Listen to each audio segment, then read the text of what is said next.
के लिए बुलाया गया है। आप लोगों की माता एक, भारतीय संस्कृति, आप लोगों के पिता एक, भारतीय संस्कृति, आप लोगों का उद्देश्य एक, भारतीय संस्कृति, आप लोगों को काम एक करना है, भारत को आज़ाद करना है और उन बेड़ियों से आज़ाद करना है जो बेड़ियां भारत की सांस्कृतिक स्वतंत्रता को आज पराधीन करके बैठी हैं।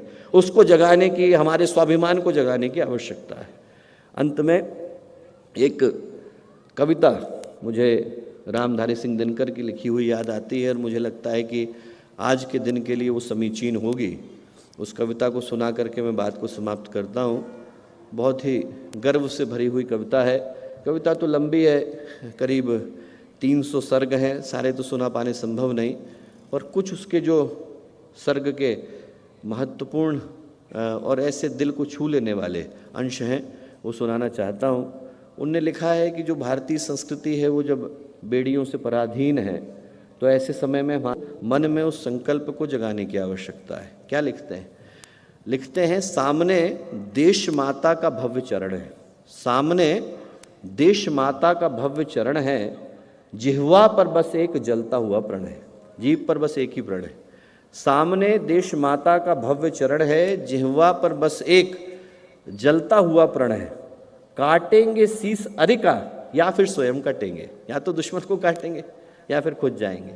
काटेंगे शीस अरिका या फिर स्वयं कटेंगे, सीमा से अब पीछे कभी नहीं हटेंगे। यहाँ तक आ गए, पीछे हटने का कोई कारण नहीं। कहते हैं, सामने देश माता का भव्य चरण है, जिह्वा पर बस एक जलता हुआ प्रण है, काटेंगे शीस अरिका या फिर स्वयं कटेंगे, सीमा से अब पीछे कभी नहीं हटेंगे। पहली आहुति है अभी, पहली आहुति है अभी, यज्ञ जरा चलने दो। कहते हैं अभी तो पहली आहुति डली है, यज्ञ जरा चलने दो, दो हवा देश की आग जरा जलने दो, इस देश को थोड़ा अग्नि से प्रज्वलित होने दो। जब हृदय हृदय पावक से भर जाएगा, जब हर व्यक्ति के हृदय में वो अग्नि आ जाएगी, वो आग आ जाएगी, जब हृदय हृदय पावक से भर जाएगा, भारत का पूरा पाप उतर जाएगा, भारत का पूरा पाप उतर जाएगा। फिर क्या होगा?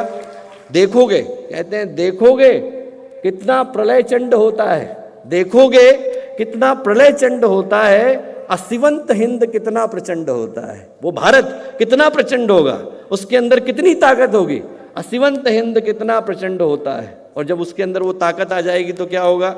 बाहों में अगाध अंबुदि थाएंगे, बाहों में अगाध अंबुदि थाएंगे, धस जाएगी ये धरा अगर चाहेंगे।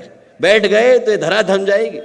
तूफान हमारी इंगित पर ठहरेंगे, तूफानों को कह दिया है उठना नहीं है तो नहीं उठेंगे, तूफान हमारी इंगित पर ठहरेंगे, कह देंगे जहां वहीं पर मेघ गहरेंगे, कह दिया है तो बादल वहीं पर बरसेंगे। वो असुर, कहते हैं वो असुर जो सुर समझ हमें हंसते हैं, ये समझते हैं तो भारतीय हैं, विनम्र हैं, मीक है, इनके आगे क्या करना। वो असुर जो सुर समझ हमें हंसते हैं, वंचक श्रृगाल भूंकते सांप डसते हैं। आज तो उन्हीं का जमाना है, वंचक श्रृगाल भूंकते सांप डसते हैं, कल वही कृपा के लिए हाथ जोड़ेंगे, कल वही कृपा के लिए हाथ जोड़ेंगे, भ्रिकुटी विलोक दुष्टता द्वंद्व छोड़ेंगे। उनको छोड़ना पड़ेगा। क्या करें हम लोग? तो कहते हैं, गरजो गरजो अंबर को भर दो रणोच्चारों से, इस पूरे अंबर को अपने रणोच्चारों से भर दो। गरजो अंबर को भर दो रणोच्चारों से, क्रोधांत रोल हाकों से हुंकारों से, इस पूरे अंबर को भर दो। अब आही पड़ी है सिर पर तो नहीं डरना है, हमने तो कहा नहीं था। अब आही पड़ी है सिर पर तो नहीं डरना है, जन्मे हैं एक बार दो बार नहीं मरना है। एक बार तो जन्म मिला है, दो बार क्यों मरेंगे? जन्मे हैं एक बार दो बार नहीं मरना है। गरजो हिमाद्रि के शिखर तुंग पाटों पर, हिमालय के शिखर पर जाओ, वहां पर गरजो। गुलमर्ग विंध्य पश्चिमी पूर्वी घाटों पर, सब जगह पर गरजो। गरजो समुद्र की लहरों ज्वार भाटों पर, गरजो गरजो मीनारों और लाटों पर। क्या गरजो? अंतिम पंक्तियां कहते हैं, साधना स्वयं शोणित कर धार रही है। ये वो समय है जब साधना वालों को शोणित के लिए पुकारा जा रहा है, लहू के लिए पुकारा जा रहा है। साधना स्वयं शोणित कर धार रही है, सतलुज को साबरमती पुकार रही है। ये समय है जब साबरमती से पुकार निकली है कि अब भारतीय संस्कृति को जागना होगा। उस संकल्प को लेकर के जाएं। मन में रक्त की उस उबाल को लेकर के जाएं, मन में उस गर्व को लेकर के जाएं जो भारतीय संस्कृति की धरोहर होने के नाते हम लोगों को मिला। इस देश को जगाएं, संस्कृति को जगाएं और सबको अंदर से याद दिलाएं कि उनके अंदर की चेतना को जागने के लिए क्या करने की आवश्यकता है। हम लोग सौराष्ट्र की पावन धरा पर हैं, सोमनाथ की पावन धरा पर हैं, सरदार पटेल की भूमि पर हैं, भगवान कृष्ण की भूमि पर हैं। एक से एक बढ़कर यहाँ पर महापुरुषों ने जन्म लिया। तो मैं कहूँगा कि ऐसे समय में